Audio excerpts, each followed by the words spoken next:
Ek is vas oortuig dat die landbou, as die regering die landbou meer ondersteun, sal ons ekonomie definitief kan groei, want ons land het die hulpbronne en die vrugware en mineraalryke grondsoorte om dit te kan bied.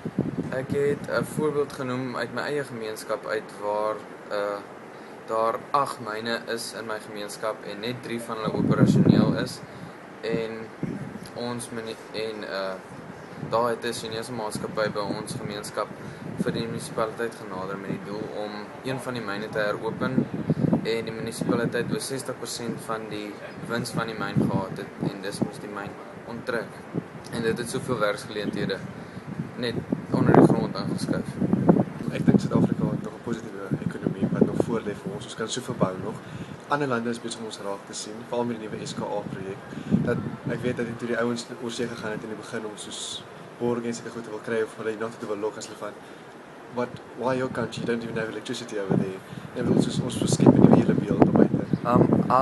I looked at all the different aspects that we discussed in brainstorming sessions and researched a little bit, took the National Development Plan of 2030 into consideration and used all of those things to look at what we can do and where we can go as a country in order to earn a gold, so to speak, as a country and in terms of our economy.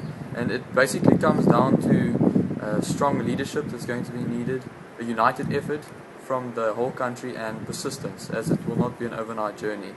Ek het vandag gepraat oor die jeug se rol om infrastruktuur vir toekomstige geslagte behoue te laat bly. Veral as jy kyk na algehele siviele infrastruktuur en telekommunikasie infrastruktuur, dan is dit belangrik dat ons gedurig die uurglas moet opvul met sand, sodat dit nie uitloop nie en dat die toekomstige mense ook hierby kan baat.